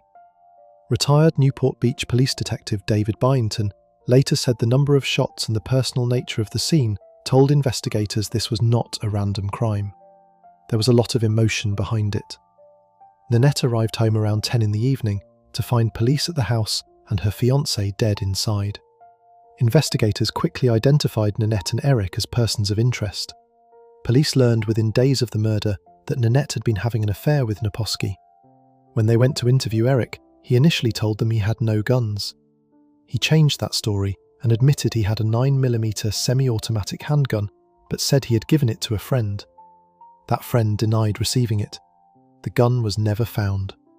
The Thunderbird nightclub where Eric worked was located 131 yards from Bill McLaughlin's home. Investigators also established that Bill was shot at approximately 9:09 in the evening. Eric Naposki later claimed he had called his employer from a payphone at a Denny's restaurant in Tustin at 8:52 that night, 17 minutes before the shooting and 12 miles away, and that there was not enough time to drive from there to Newport Beach in holiday traffic. Prosecutors drove the route multiple times and determined it was possible. Despite their strong suspicions, police did not have enough evidence to charge either of them in 1994 or 1995. In March 1996, Nanette pleaded guilty to forgery and theft for stealing from Bill's accounts and served 180 days in jail. After her release, she married a wealthy man named John Packard and had another child. That marriage ended in divorce. She married again. Naposki relocated to the East Coast, briefly played football overseas in the World League of American Football, and eventually settled in Greenwich, Connecticut, where he was living with a fiancée by 2009. The case sat cold for 15 years. In 2008, an investigator named Larry Montgomery with the Orange County District Attorney's Office took a fresh look at the files. He reviewed old recorded interviews, including an anonymous phone call made in 1998, in which a woman told police that her neighbour, Eric Naposki, had wanted to kill Bill McLaughlin. Montgomery found the original investigation had left significant threads unpulled. The case was rebuilt from the ground up. On May 20, 2009, in a coordinated operation, Nanette was arrested at her home in Ladera Ranch, California. 9 days later, Naposki was arrested in Connecticut. Their arrests were simultaneous. They had not spoken to each other in years and had no idea the other was also being charged. Naposki's trial opened in July 2011 in Orange County Superior Court. Prosecutor Matt Murphy, who had built the reconstructed case, argued that Naposki had entered the home using a key Nanette had given him, shot Bill 6 times, and then driven the short distance to the Thunderbird to begin his shift, arriving late. The prosecution brought 28 witnesses and more than 240 pieces of evidence over 3 weeks of testimony. Naposki maintained throughout that he was innocent and that the phone call from the Denny's proved he could not have done it in time. The jury disagreed. On July 14, 2011, they found Eric Naposki guilty of first-degree murder with the special circumstance of murder for financial gain. He was sentenced to life in prison without the possibility of parole. Nanette's trial began on January 9, 2012. Prosecutors argued she was the mastermind who had provided Naposki with the key to the house, had given him Bill's schedule, had constructed the lie about the sexual assaults to push him toward violence, and had personally stood to collect over $1 million in insurance and inheritance, while also covering up the $500,000 she had already stolen. The jury took only 3 hours to find her guilty of first-degree murder with the special circumstance of murder for financial gain on January 23, 2012. She was sentenced to life in prison without the possibility of parole. At Nanette's sentencing, Bill's daughter Kim addressed her directly in court. She said, "The destructive trail of deceit is astounding. The fact that you, Nanette, destroyed so many lives, including my dad's, along the way, is vile. Your web of lies has caught up with you finally." As of now, Nanette Packard is incarcerated at the Central California Women's Facility in Chowchilla, where she spends part of her time training service dogs through a prison program called Little Angels. Eric Naposki is incarcerated at Avenal State Prison in Avenal, California. Both have maintained their innocence in interviews. They have not spoken to each other since their arrests. Bill McLaughlin was 55 years old, a father of 3, a man who had responded to a magazine ad because he wanted companionship after a long marriage ended and a hard divorce. Kevin, his son with the brain injury, was upstairs with headphones on, the night his father was shot 6 times at his own kitchen table. Before we move on, if you're enjoying this analysis, please consider subscribing. It helps the channel tremendously. The next case is also driven by a secret affair and a plan to eliminate someone standing in the way. But unlike Nanette, who kept her 2 men completely unaware of each other, the next case involves a woman whose lover knew exactly who he was killing and why, and who used Bible verses on the phone to justify what they had done. Case 7. Carla Hughes and Avis Banks. Avis Banks was 27 years old and living in a quiet subdivision called Old Square Court in Ridgeland, Mississippi, a suburb about 9 miles north of Jackson. She had grown up in Vicksburg, the middle of 3 daughters, and was the first person in her family to graduate from college. She had studied child development and dreamed of one day opening a daycare center for children from low-income families. By 2006, she was working at a daycare center near her home and had been engaged for several months to a man named Keon Pittman. She was 5 months pregnant with their son when she was killed. She and Keon were planning to get married in February 2007. Keon Pittman was 34 years old and worked at Chastain Middle School in Jackson as a math teacher and basketball coach.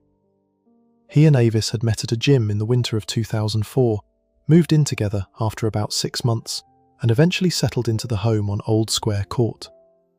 In June 2006, Avis became pregnant. Keon proposed that fall. From the outside, they looked like a young couple building toward the life they wanted. He had a job he liked, a child on the way, and a wedding date set. What Avis did not know was that Keon had been sleeping with someone else since August 2006, 1 month after he found out she was pregnant. Carla Hughes was 25 years old and taught language arts and served as the cheerleading coach at Chastain Middle School, the same school where Keon worked. She had been adopted as a baby by her uncle Carl and his wife Linda, had grown up in Greenville, Mississippi, competed in beauty pageants and horseback riding as a child, and was described by everyone who knew her as an accomplished, church-going, serious person. She had a bachelor's degree from the University of Southern Mississippi and had just completed a master's degree in education from Belhaven College. At the time of the murder, she was reportedly pursuing a doctorate. She had a young son of her own from a previous relationship. Keon and Carla began a sexual relationship in August 2006 and kept it hidden from Avis. They would use students at the school to pass messages to each other. They travelled together on at least 1 weekend away. Keon later testified at trial that the relationship was purely sexual and that he had no long-term intentions with Carla. He said there was never a plan. He said it was, in his own words, caught up in the moment. But co-workers at Chastain Middle School described a very different dynamic. According to testimony at trial, Carla referred to Keon as her future husband when they were around her friends and family. She introduced him that way. She called him that.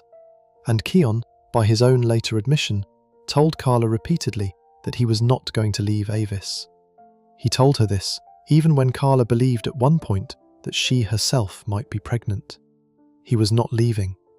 This was the situation in late November 2006. Avis Banks was 5 months pregnant with Keon's son. Carla Hughes knew about the pregnancy and knew about the engagement and knew about the February wedding date.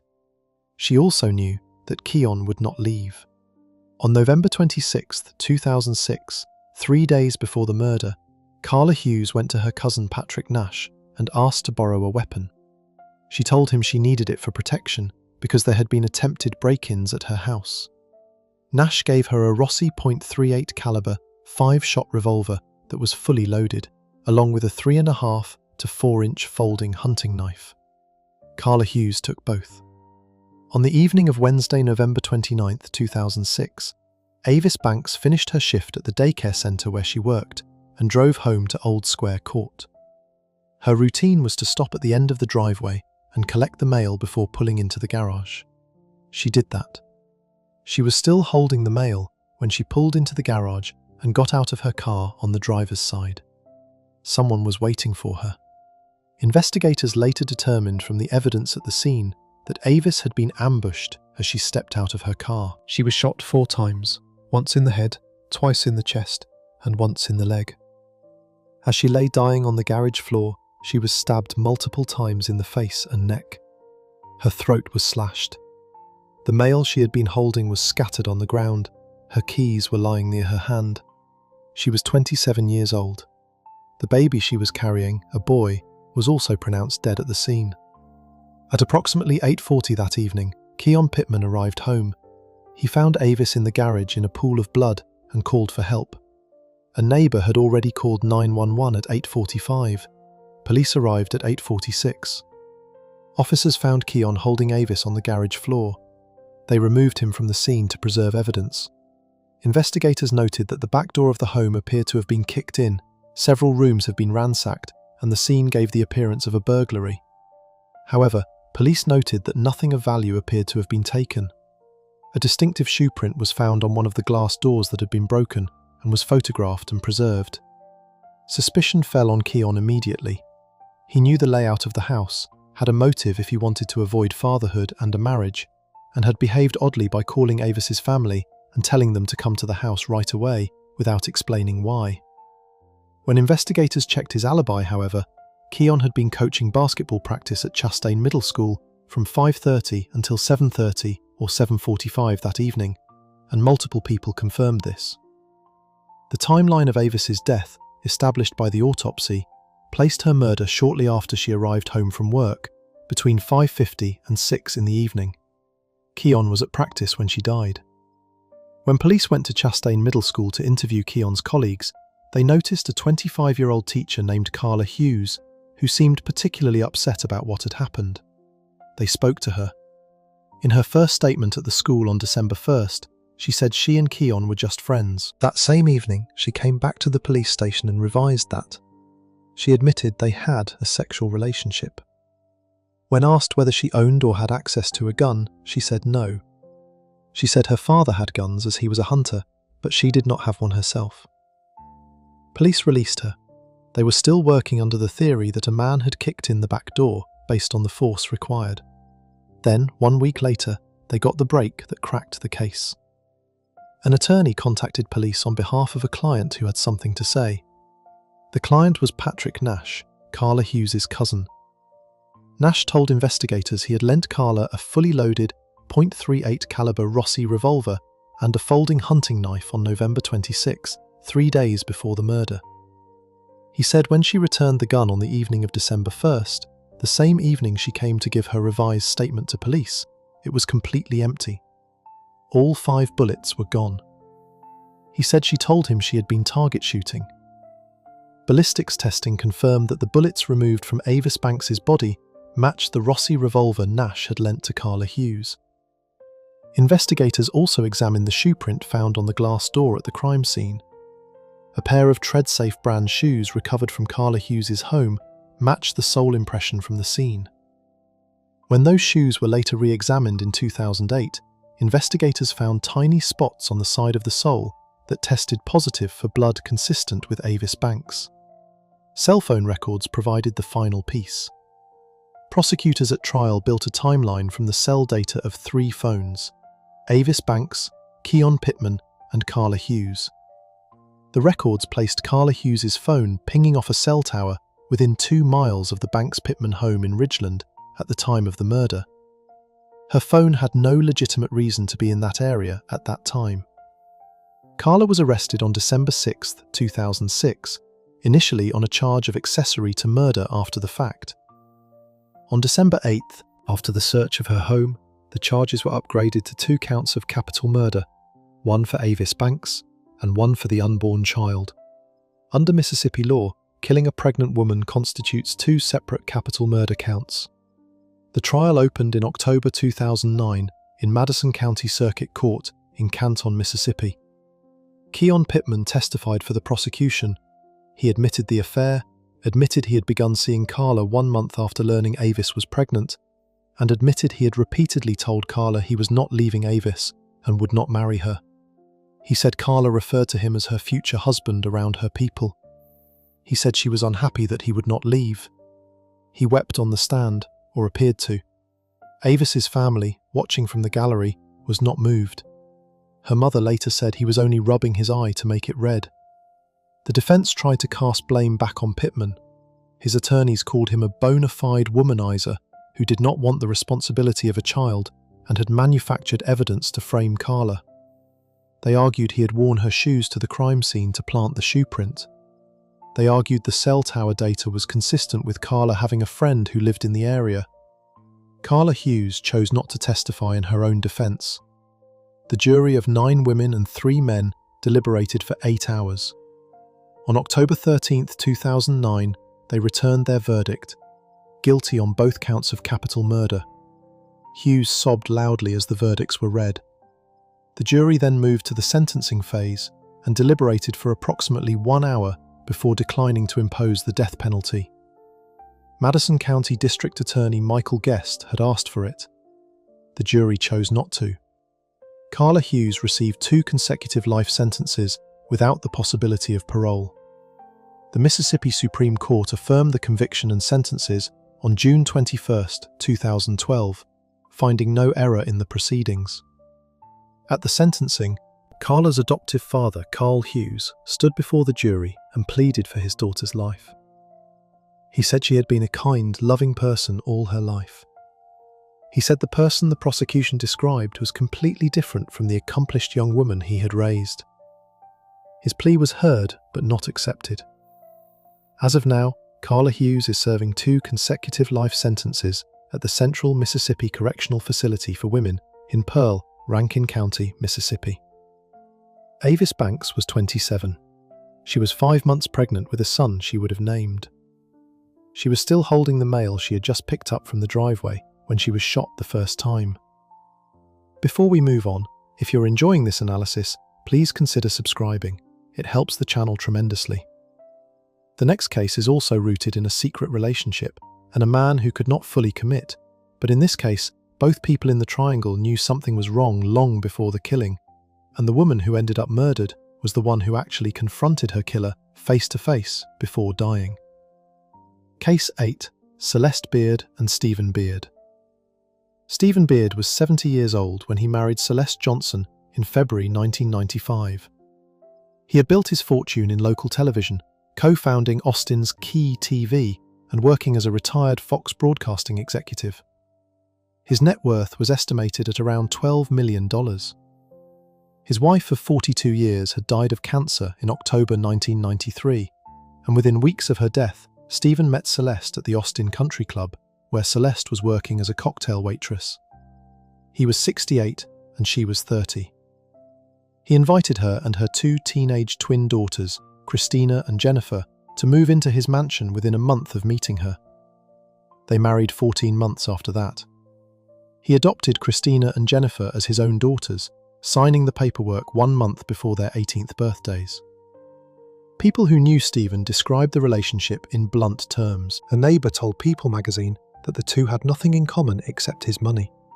His family and friends were sceptical from the beginning. Celeste spent lavishly from the moment she entered Stephen's life. Cars, jewellery, shopping sprees that sometimes reached $15,000 to $30,000 in a single day. The household budget was $35,000 a month. According to Stephen's accountant, Celeste spent $321,000 in October and November 1999 alone, an additional $249,000 by December 10th of that year, and another $100,000 in the 6 weeks after that. Just months after the wedding, Stephen discovered that Celeste had been going into his safe deposit box and removing his late wife's jewellery and silver. That discovery, combined with the spending, led Stephen to file for divorce. He eventually withdrew the petition after the couple attended joint therapy sessions, but the problems between them did not go away.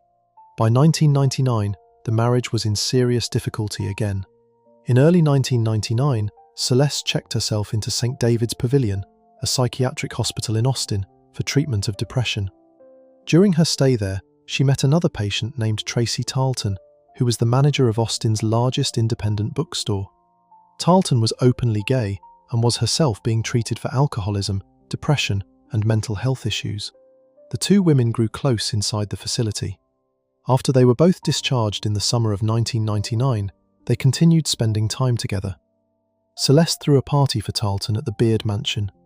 Friends who attended noticed the two women sitting closely together, with Tarleton snuggling against Celeste and whispering in her ear. What exactly happened between Celeste and Tracy Tarleton during those months is something each woman described differently. Tarleton testified at trial that she loved Celeste and believed Celeste loved her back. She said Celeste had spent considerable time making her feel that way. She said Celeste told her Stephen was emotionally abusive, that she was miserable in the marriage, and that if Stephen were gone, they could be together. Tarleton testified that she came to believe that killing Stephen was the only way she and Celeste could have a life. Celeste denied the entire relationship, denied any romantic involvement with Tarleton, and insisted Tarleton had acted on her own out of obsession and mental instability. Celeste's daughters also noticed what was happening in the house during this period. Christina told ABC News that Celeste waved a gun around during an explosive argument with Stephen, terrifying everyone in the room. She said her mother was clearly unraveling. Jennifer described watching her mother laugh at a barbecue when she thought Tarleton and Celeste had kissed, saying that Stephen ordered Tarleton to leave. Both daughters told investigators, and later told a jury, that their mother had told them she married Stephen for his money, that he disgusted her, and that she could not stand him. On the morning of October 2nd, 1999, Stephen Beard and Celeste were supposed to leave for an extended trip to Europe together. It was a planned vacation, a reconciliation of sorts.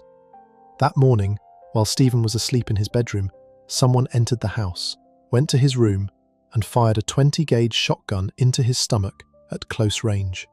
The blast woke him. He called 911 himself. The recording captured him telling the operator, "My guts just jumped out of my stomach. They blew out. They're lying on my stomach. I don't know what happened. I've never had this happen before." He did not know he had been shot. Celeste and one of her daughters were in a different wing of the large house at the time, and emerged after responding officers broke through a sliding glass door. Investigators found a single 20-gauge shotgun shell near the bed. Some drawers in an adjacent bathroom had been opened, but virtually nothing of value had been taken.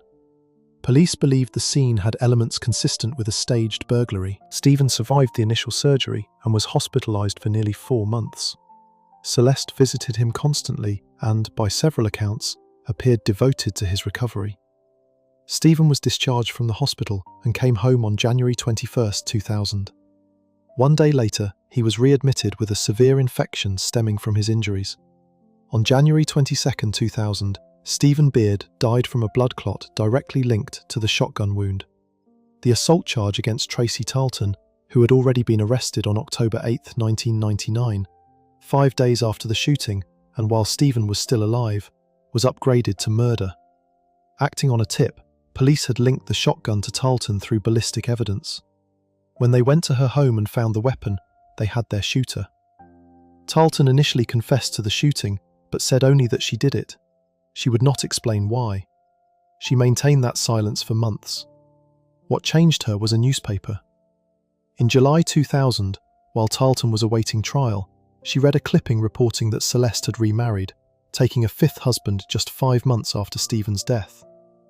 Tarleton later said she realised then that the entire relationship had been built on manipulation. She contacted prosecutors. In March 2002, she pleaded guilty to murder in exchange for a 20-year sentence and agreed to testify against Celeste. Celeste was arrested on March 28, 2002, on charges of capital murder under the Texas law of parties, which holds a person responsible for a crime that a third party commits if they solicited or helped plan it. She was denied bail and held in custody through the trial. At trial, which began in early 2003, Tarleton took the stand and told the jury everything. She testified that Celeste had told her Stephen was abusive, that she was desperate to get out of the marriage, and that if Tarleton could get rid of him, they could finally be together. She testified that she had shot Stephen believing she was doing it for both of them and for their future. She said, "I felt like I loved her, and I believed that she loved me. She spent a lot of time letting me know that she did." Celeste's defense attorney, Dick DeGuerin, a prominent Texas lawyer, argued that Tarleton was a deeply unstable woman who had diagnosed delusions, who had told a therapist at the hospital that a problem would be solved if certain people met with untimely deaths, and who had manufactured a fantasy relationship with Celeste entirely in her own mind. He said Tarleton had acted alone, driven by obsession. He attempted to discredit Celeste's daughters, arguing they were testifying against their mother because they stood to inherit significantly more money if Celeste was convicted. Celeste put it more directly in interviews, saying, "My kids sold me to the state of Texas." The evidence that prosecutors said made the difference was a recording. Celeste's daughter, Christina, had begun taping phone conversations with her mother after the confrontations became increasingly frightening. On one of those recordings, captured from Christina's phone and submitted as evidence at trial, Celeste could be heard screaming that she had hired somebody to kill Tracy. Celeste's lawyers claimed the tape had been spliced and that the statement had been manipulated to sound worse than it was. The jury heard it and drew their own conclusions. The daughters also testified directly. Jennifer told the jury that Celeste had said she married Stephen for his money. Christina told the jury about her mother waving a gun around in front of the family. Jennifer testified that she had seen Celeste dissolve a sleeping pill and put it in Stephen's baked potato during the period when the marriage was collapsing. Jennifer also testified that after Stephen died and came home from the hospital, Celeste had taken every opportunity she could to speed it along. Prosecutors Gary Cobb and Alison Wetzel built their closing around one central argument: that the love of money had driven Celeste to have her husband killed. Cobb told the jury that Celeste Beard loved money more than she loved anything else, and because of that, she had Stephen Beard killed. On March 19, 2003, the jury found Celeste Beard guilty of capital murder. The conviction carried a mandatory life sentence. She was also convicted of injury to an elderly person and fined $10,000. At the sentencing hearing, the people who had loved Stephen Beard addressed Celeste directly. Stephen's son, Stephen Beard III, said, "I hope you burn in hell." Christina, Celeste's own daughter whom Stephen had adopted, stood up and spoke directly to her mother.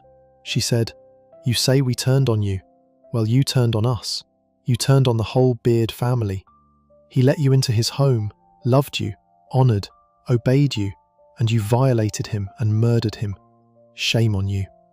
Celeste Beard is currently incarcerated at the Christina Melton Crane Unit in Gatesville, Texas.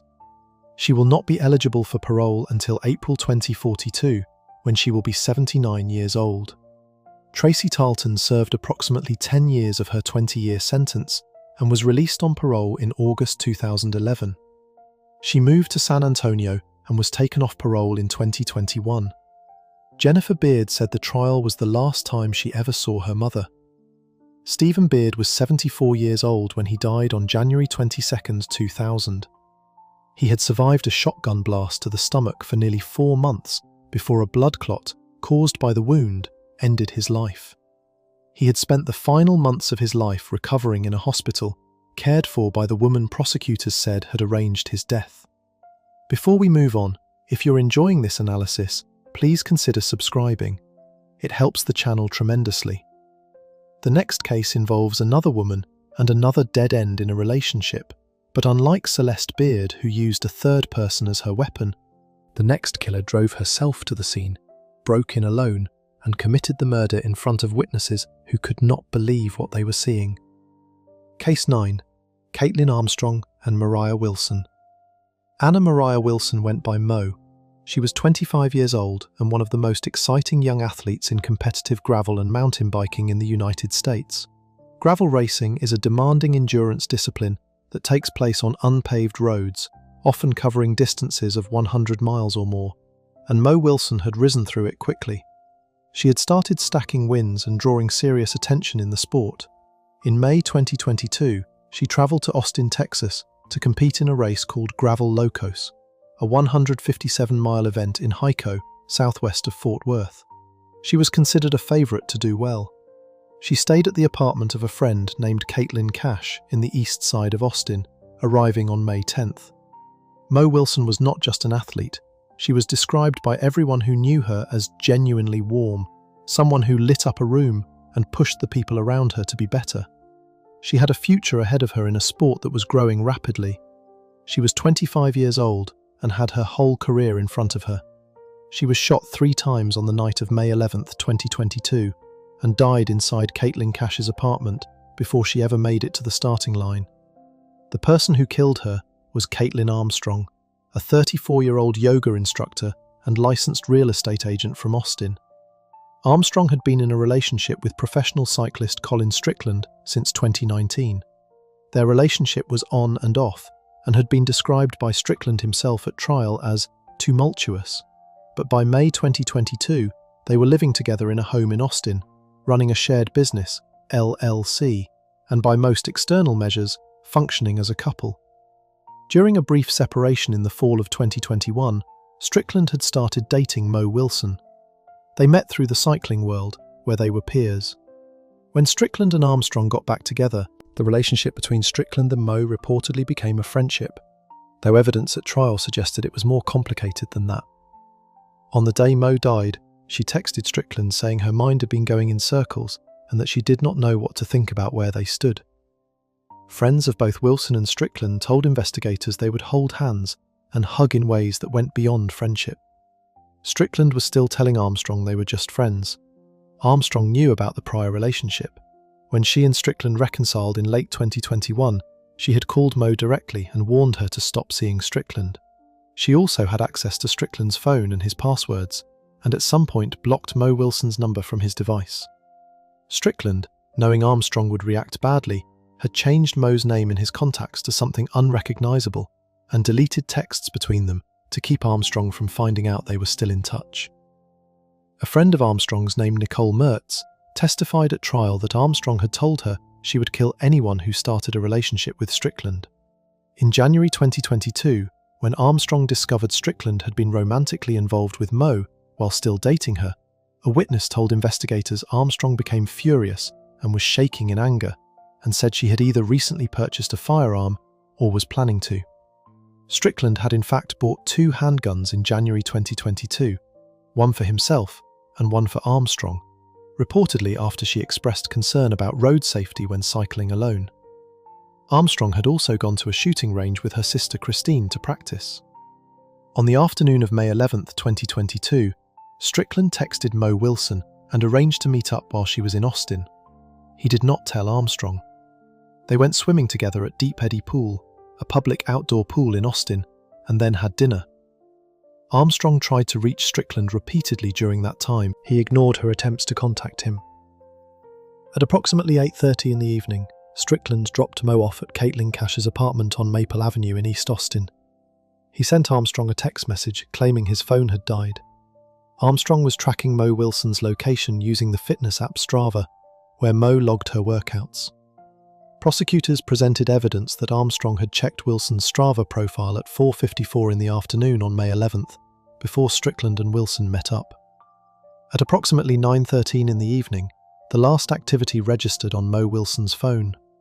Roughly 45 minutes after Strickland dropped her off, a neighbour's doorbell camera captured the sound of Mo screaming, followed by 3 gunshots.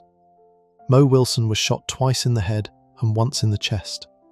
The third shot, according to the autopsy, was fired after she was already on the floor. She was 25 years old.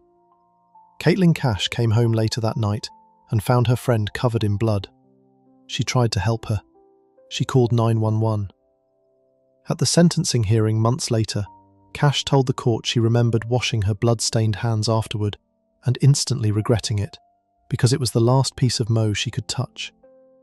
Within 24 hours, investigators had surveillance footage from a neighbour's camera showing a black SUV pulling up and stopping directly next to Cash's apartment at approximately the time of the shooting. The vehicle was consistent with a 2012 Jeep Grand Cherokee registered to Caitlyn Armstrong. Police picked up Armstrong the following day on an unrelated outstanding misdemeanor theft warrant, questioning her about the video evidence and her relationship with Strickland and Mo Wilson. Investigators noted that when asked about Strickland's connection to Mo Wilson, Armstrong turned her head and rolled her eyes in an angry manner. She made no statement.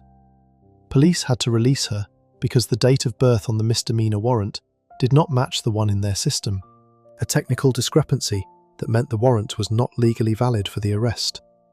She walked out. She never came back. On May 14, 2022, Armstrong flew from Austin Bergstrom International Airport to Houston. From Houston, she went to New York City. On May 18th, she flew from Newark International Airport to San Jose, Costa Rica, using her sister's passport under a fraudulent identity. Police discovered the travel through surveillance footage and airline records. A nationwide manhunt began. US Marshals traced leads to a remote campground in upstate New York, where Armstrong's sister Christy had been staying, but Caitlyn was already gone. In Costa Rica, Armstrong had undergone plastic surgery to alter her nose, cut and dyed her hair, and was presenting herself as a yoga instructor at a hostel called Don John's in the coastal town of Santa Teresa.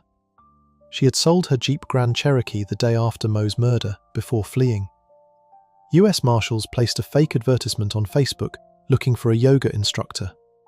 The ad generated a response that led them directly to Armstrong's location. On June 29, 2022, after 43 days as a fugitive, Caitlyn Armstrong was arrested at the hostel in Santa Teresa, Costa Rica.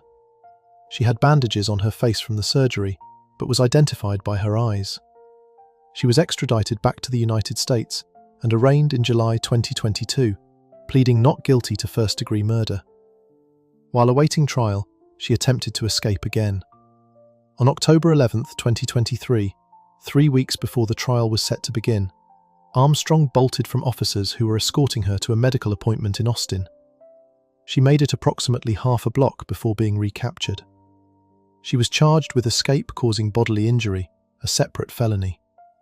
Her murder trial opened on October 30, 2023, in the Blackwell Thurman Criminal Justice Center in Austin, before Judge Brenda Kennedy. The prosecution was led by Travis County Assistant District Attorney Ricky Jones. Prosecutors built their case around surveillance footage, cell phone data, GPS records, Strava data, ballistic evidence, and witness testimony. A shell casing recovered at the crime scene was matched to Armstrong's Sig Sauer P365 9mm handgun, recovered from the home she shared with Strickland. Armstrong's DNA was also found at the crime scene. Cell phone records showed Armstrong's phone was switched off at 7:30 in the evening and turned back on at 9:47, a window that bracketed the murder. The last activity on Mo Wilson's phone was at 9:13 in the evening. Colin Strickland testified for the prosecution. He described the relationship with Armstrong as turbulent and admitted he had lied to her about his whereabouts on the night of the murder, telling her his phone had died when he was actually having dinner with Mo. He said he loved Armstrong. He said Mo was, in his words, an immense talent.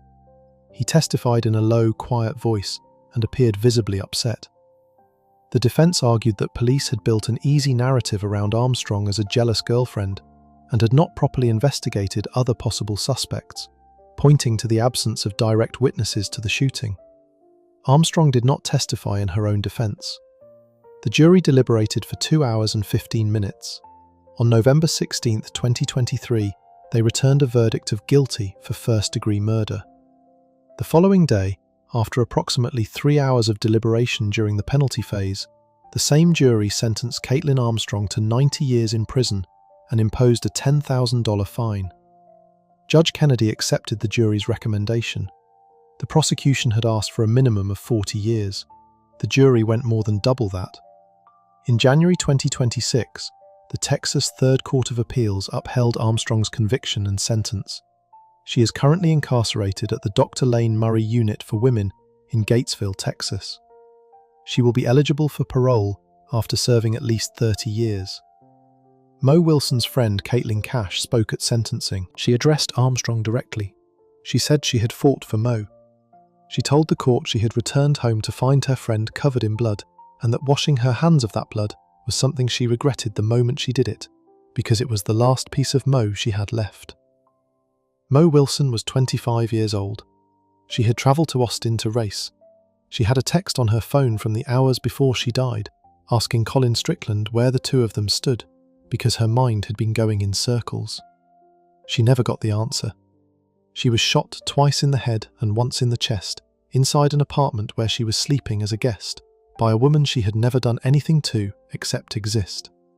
Before we move on, if you're enjoying this analysis, please consider subscribing. It helps the channel tremendously. The final case in this video is also about a murder rooted in jealousy over a relationship, but it takes a different shape entirely.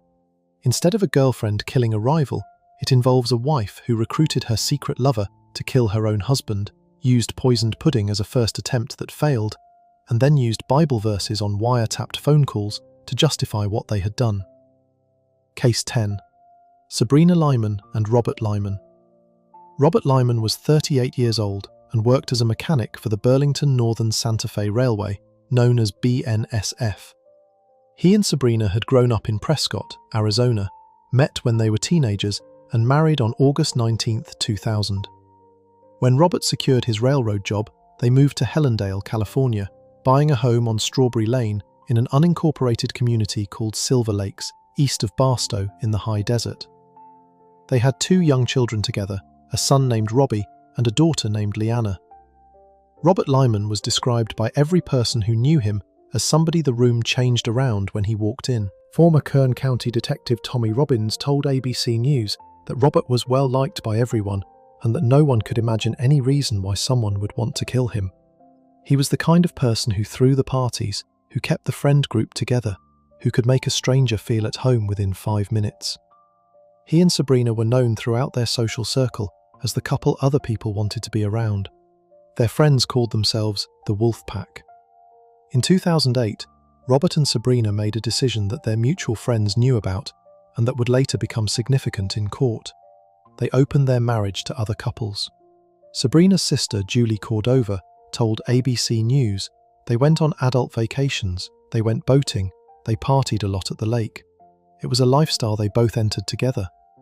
But somewhere in the years that followed, Sabrina grew tired of it. She later told investigators she wanted to return to the church, to go back to something more grounded. Robert, according to testimony, was less interested in changing what they had. In 2012, Sabrina took a part-time job at a Costco in Victorville, California. There, she met a man named Jonathan Hearn, who was from Hesperia, had been homeschooled, and was deeply religious. He worked as a firefighter and paramedic for the San Bernardino Fire Department and was based in Redlands. Hearn eventually became part of the Lyman social circle through mutual acquaintances. He and Sabrina bonded over their shared Christian faith. That bond became something else entirely. By the time Robert discovered intimate text messages between Sabrina and Hearn on her phone and demanded she end the relationship, the affair had already been going on for some time. Sabrina agreed to stop seeing Hearn. She did not stop. Hearn later testified that he fell in love with Sabrina and that she told him she could not simply divorce Robert because of how it would look in their community and what it would cost her. He testified she expressed that Robert would honestly rather be dead than divorced, and that losing her would essentially kill him. According to Hearn's testimony, it was Sabrina who first raised the idea of killing Robert rather than leaving him, and it was Sabrina who later came up with the plan to do it at his workplace, staged to look like a robbery because she knew the location and his schedule. In April 2014, the two of them attempted to kill Robert Lyman the first time. According to Hearn's testimony, they plotted to poison Robert's banana pudding, his favourite dessert, by lacing it with arsenic. Hearn purchased arsenic trioxide, which he later hid in a paint can in his garage. He mixed it into the pudding, and Sabrina placed it in Robert's lunch. Then she panicked. She called Robert at work and told him the pudding had spoiled, warning him not to eat it. Robert threw it away. The attempt was abandoned. Sabrina was later acquitted of the poisoning count at trial. The jury found insufficient evidence specifically on that charge. But Hearn testified to it in detail under oath, and investigators later found the arsenic at his home after he directed them to it as part of his plea agreement. A few months later, they made a second plan. This one would not be abandoned. On the morning of August 17, 2014, Hearn made 5 phone calls to Sabrina as he prepared to leave for Tehachapi. He testified that he prayed before he went. He put on his gear, fashioned a homemade silencer from a flashlight, and rode his Yamaha motorcycle approximately 85 miles from his home in Hesperia to the BNSF railway facility in Tehachapi. Robert Lyman was working an extra shift that day. The Tehachapi location was remote from where Robert usually worked. He was there alone. Sabrina had provided Hearn with the layout of the facility and Robert's schedule for that specific shift, telling him when Robert would be there and confirming he would be by himself. Robert rarely worked at Tehachapi, and when he did, he was alone. That was precisely why it was chosen. Hearn entered the building. He fired 2 shots at Robert Lyman, striking him once in the upper right chest and once in the chin. Robert fell to the floor. A co-worker found him and called 911. In the recorded 911 call, the co-worker can be heard saying, "He's on the ground, bleeding out of his head. Oh my God." Robert Lyman died at the scene. He was 38 years old. His children were young. He had gone into work on an extra shift that morning. Investigators arrived and found a scene that appeared to be a botched robbery. Drawers had been opened and papers were scattered, but detectives noted that nothing of significant value had been taken, and the staging looked deliberate rather than organic. Surveillance footage from the rail yard showed an unknown man limping around the area before and after the shooting. A nearby company's cameras captured Robert's road leading to the office that morning and recorded every vehicle in the area. All of them were identified except one, a man on a motorcycle. 2 weeks after Robert's death, a family friend named Jason Bernatine called detectives. He told them he had received a strange voicemail from a man named Jonathan Hearn, a younger fellow who had been part of their social circle. Hearn sounded, in Jason's words, very apologetic for Robert's death. Jason had been unsettled by it.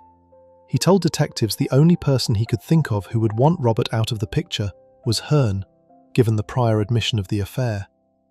That voicemail changed the direction of the entire investigation. Detectives began looking at Hearn and quickly established that he owned a large caliber handgun consistent with the weapon used and drove a Yamaha motorcycle. The motorcycle on the surveillance footage matched. In the weeks after Robert's death, Hearn had also begun showing up at the Lyman family home with increasing frequency, bringing Sabrina flowers and cooking dinner for the family. Phone records showed thousands of calls and text messages between Sabrina and Hearn. Detectives placed wiretaps on both their phones. What they heard was extensive but carefully worded, full of religious language. The two spoke constantly about God, sin, forgiveness, and scripture. On one recording, Hearn's voice could be heard addressing God directly, saying, "Hi God, we are on our knees for a reason. We have been dirtbags, we've been sinners, we've been selfish, and we sinned." The conversations were striking but did not contain a direct confession to planning the murder. Investigators then tried something different. They fed Sabrina false information about where the murder investigation stood, telling her things that were not true, to see how she would respond. Within minutes of getting off the phone with a detective, Sabrina called Hearn on a burner phone and relayed exactly what she had just been told, alerting him to what police supposedly knew and what might be coming. The call was captured by the wiretap. Detectives listened to her doing it in real time. On November 18, 2014, 3 months after Robert's death, both Hearn and Sabrina were arrested on suspicion of murder. At Hearn's home, investigators found the Yamaha motorcycle, a helmet, a red bandana, and a backpack that matched the description of the unidentified man on the surveillance footage near the rail yard on the day of the murder. They also found a grocery bag full of receipts, and later recovered the arsenic trioxide hidden in the paint can, which Hearn directed them to as part of his cooperation. Within days of the arrest, prosecutors determined they did not yet have enough against Sabrina to hold her and released her. Hearn was charged with murder and remained in custody. Sabrina moved away from Silver Lakes, relocating to Camarillo in Ventura County with her children. The investigation continued for 2 more years. Hearn's trial was scheduled to begin in January 2017. 3 days before it was set to start, Sabrina was arrested again and charged with first-degree murder, conspiracy, solicitation to commit murder, and being an accessory. With Sabrina now charged, Hearn changed his plea and agreed to testify against her in exchange for a reduced charge of voluntary manslaughter, carrying a sentence of 25 years and 4 months. He also pleaded guilty to attempted murder and poisoning. Sabrina's trial opened on September 11, 2017, in Kern County's Superior Court in Bakersfield. Lead prosecutor Eric Smith, who had been named California's Outstanding Prosecutor of the Year in 2014, presented the jury with the wiretap recordings, cell phone records, Hearn's testimony, the physical evidence recovered from Hearn's home, Sabrina's financial benefit from Robert's $300,000 life insurance payout, and her lies to investigators after the murder. Hearn testified at length about every stage of the plot, including the 5 phone calls he made to Sabrina the morning of the killing. He testified that the morning he rode to Tehachapi, he prayed, and that when he returned, he felt a brief sense of relief before guilt began to consume him. Sabrina took the stand in her own defense. She denied planning the murder. She denied any involvement in the arsenic plot. She said the wiretapped conversations in which she warned Hearn about what police were telling her were because Jonathan wanted to know what was happening, and she trusted him. She said he had explained to her how affairs were typically investigated, and she simply told him what she was being told. Her defense attorney argued that Hearn was a cold-blooded killer who had fabricated her involvement to get a lighter sentence. The jury deliberated, and on October 5, 2017, found Sabrina Lyman guilty of first-degree murder, conspiracy, solicitation to commit murder, and being an accessory after the fact. She was acquitted specifically on the poisoning count. On February 21, 2018, she was sentenced to 25 years to life in prison. The California Supreme Court denied her appeal in January 2023. As of now, she is incarcerated at the California Institution for Women in Corona, potentially eligible for parole in 2033. Jonathan Hearn served his sentence separately. He is also incarcerated in a California state prison. Robert Lehman was 38 years old. He had gone into work on an extra shift on August 17, 2014, at a remote rail yard 85 miles from home, a location his wife had told his killer how to find. His children, Robbie and Leanna, went to live with Sabrina's sister, Julie Cordova, after their mother was imprisoned. They grew up without either parent in the house. Robert's employer, BNSF Railway, offered a $100,000 reward for information leading to an arrest in the weeks after his death, before investigators had yet found their way to the truth. The truth, when it came, had been there the whole time. In the phone records, in the voicemail left by a guilty man, in a burner phone purchased to avoid detection, and in a co-worker's frantic 911 call on a quiet August morning in Tehachapi. If you enjoyed this deep dive into love triangles that ended in brutal murder, make sure to subscribe. I'll see you in the next video.